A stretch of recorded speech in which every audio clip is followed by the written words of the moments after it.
Welcome to the Wild Physical Podcast with your host, Andrew Wild. I'm back. I only did 5 podcasts last year, and I'm going to try and pump out at least one every 2 weeks. Going forward, we're going to start with some individual podcasts, and then I'll get some guests on, and we'll go from there. Now, today, the topic is Pilates will not build a lot of muscle and strength comparatively to strength training with weights. I cringe when I hear people say, I want to tone up with Pilates and look long and lean. Firstly, toning up is a simple and overused phrase that refers to what you look like with more visible muscle mass due to less body fat. To look leaner, you need to lose fat via a calorie deficit to actually see the muscle. And if you don't have much muscle, you need to build some so that the less body fat looks better. Now, gaining muscle is really hard. You won't gain a considerable amount of muscle mass unless you couple training for years with adequate intensity and progressive overload with a calorie surplus for an extended period of time. Godlike genetics, we all know those people that just are freaks and they've got a lot of muscle mass.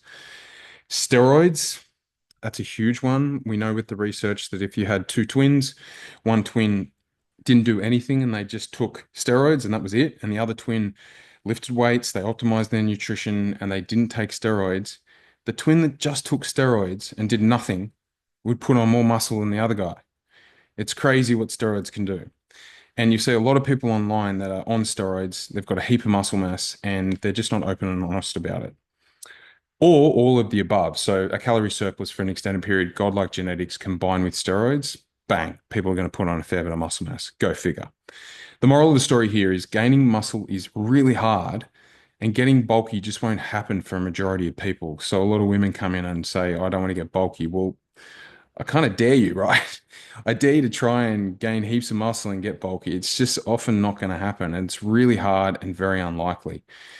So the big thing with when people are trying to gain muscle or look better, I often mention this when they mention to me that they don't want to get bulky, that recomping is effectively what happens if someone stayed the same weight.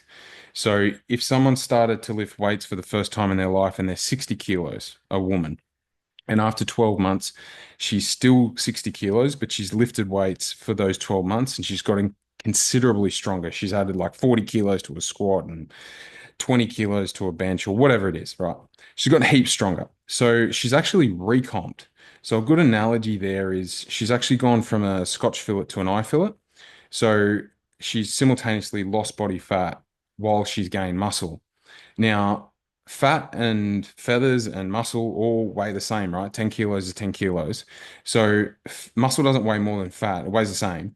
All it is more dense. It's 15% more dense than fat. So the same mass of muscle compared to fat occupies less space. So in theory, you actually get smaller after the 12 months if you stay the same weight. The actual circumference of your thigh or your arm or whatever it is actually gets smaller.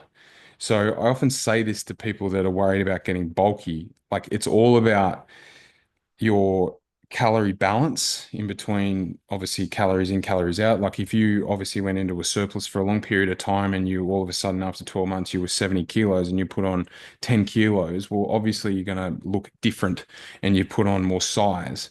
So the recomp analogy of Scotch fillet to eye fillet is a really good one. So, and it's kind of empowering for women to realize that that's what's going to happen when you quote unquote tone up, right? So you're going to recomp. So your muscles respond to stimulus, okay? So mechanical muscle tension is the main driver of hypertrophy, which is muscle growth. Muscle looks great. It does. It looks good. Maintaining muscle is so important as we age.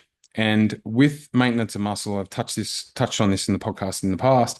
Maintenance of muscle is easy comparatively to gaining muscle. So it only takes roughly 1/3 to 1/9 of the volume you grew on to maintain muscle, according to the research. So, say for instance, you grew muscle on, say, 10 sets for the week. In theory, you could do 2 to 3 hard sets for the week, close to failure. For, say, chest, you could do 3 sets of bench, close to failure, and you would technically maintain muscle. So, this is the reason why I often put muscles on maintenance during someone's program when they're happy with that size. So, Pilates is just not effective for building a significant amount of muscle mass.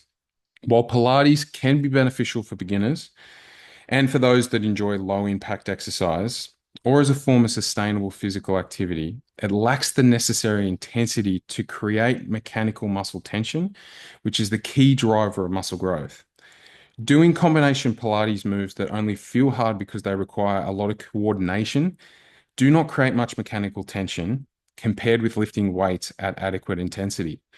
So, high rep, low load, and low intensity Pilates exercises that burn in the muscle but get you nowhere near muscular failure. And muscular failure is like you're doing a bench press and you can't get it back off your chest.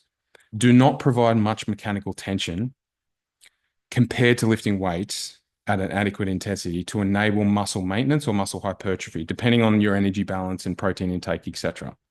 Now, this is backed up by a study by Dorado et al. In 2020 involving 12 inactive women. And it's important to mention that they're inactive because most people, if they're inactive, if they start to lift weights, they will gain some muscle purely because they're newbies. You get newbie gains.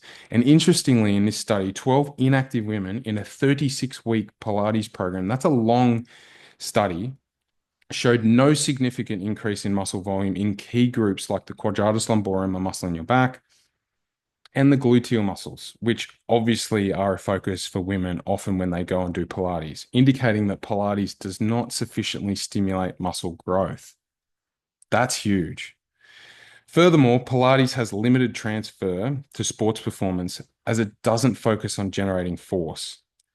Compare Pilates on a reformer to, say, doing a depth jump or doing a single leg triple bound or something like that, or a triple hop, sorry. It pales in comparison.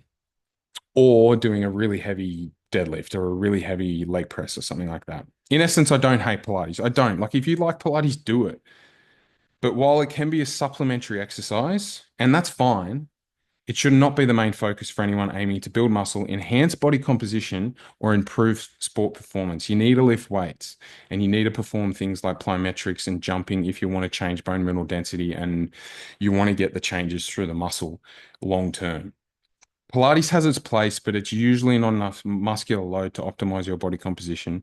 And Pilates instructors often look good because they often have amazing genetics.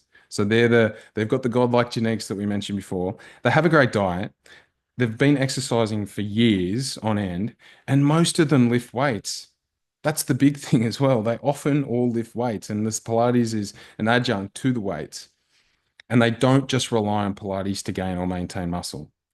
I'm not anti Pilates. I'm not. I'm just anti wasting times on things that aren't allowing you to reach your goals. That is massive.